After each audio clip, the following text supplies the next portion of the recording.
So mga tol, puspusan na po ang pag-iinsayo ni former 3 Division World Champion General Casimero sa video na ipinost ng Cuadro Alas It's My Boy channel. Katrabaho ni Casimero ngayon ang kanyang assistant coach na si Rugby Boy TV. Maririnig na malalakas na suntok ang pinapakawalan ni Casimero, pero ayon sa caption mga tol, 30% pa lang daw ang kondisyon ni Casimero dyan. So medyo matagal-tagal pa ang laban. Isang buwan pa mahigit ang paghahanda ni Casimero bago makuha ang 100% na kondisyon. Tiyak naman na makakabawi si Casimero sa pagkatalo niya noong October dito kay Kyonosuke Kameda. Dahil malayo sa level ni Casimero itong makakalaban niya ngayon na sinasabing si Japanese Tomishikushi. Kaso medyo takbuhin din itong makakalaban ni Casimero. Malamang yan, gagayahin lang nito ang estilo ni Kameda. Tatakbo-takbuhan din si Casimero. Banat pa nga po ng mga bashers ni Cuadro Alas. Pumatol daw si Casimero sa tomboy. Mukha daw kasing tomboy itong makakalaban ni Casimero.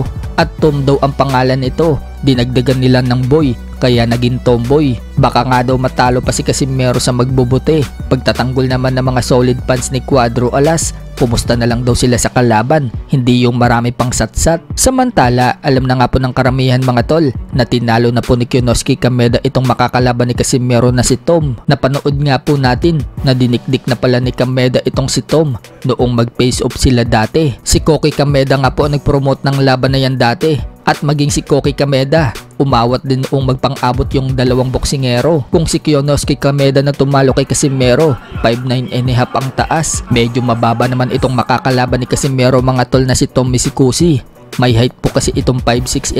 Mukhang hindi naman mahihirapan si Casimero na habulin ito kung sakaling tumakbo-takbo itong kalaban. Sa kabilang banda naman mga tol, nagpakitang gilas po si Jimwell Pacquiao sa kanyang media day. Malalakas na suntok po ang binibitawan ni Jimwell. Makikita mga tol na nag-improve na din ang galawan ni Jimwell Pacquiao. Ngayong darating na November 29 na po ang kanyang laban sa California, USA. Unang sabak po niya yan sa professional boxing. Inaasahan naman ng mga fans na magwawagi si Jimwell Pacquiao sa laban na yan dahil sa ganda ng team na nakapaligid sa kanya. Sa ibang banda naman mga tol, future Hall of Fame Nonito Donaire Jr. kasama ang magkakapatid na Santissima na nagtitraining sa Omega Boxing Gym sa Cebu. Isa nga po sa naka-sparring dyan ni Donaire ay itong si Alex Santissima. Pagkatapos ng sparring, binigyan pa ng advice ng legend itong si Santissima kung paano ang gagawin kapag madalas siyang tamaan ng suntok at kung paano mag-adjust. Sa mga hindi po nakakaalam mga tol, ngayong December 17 na po ang laban ni Donaire sa Japan kontra dito kay Japanese Tsutsumi, kung saan nakataya po dyan ang WBA Bantamweight World Championship belt. Kapag naipanalo po ni Donaire ang laban na yan,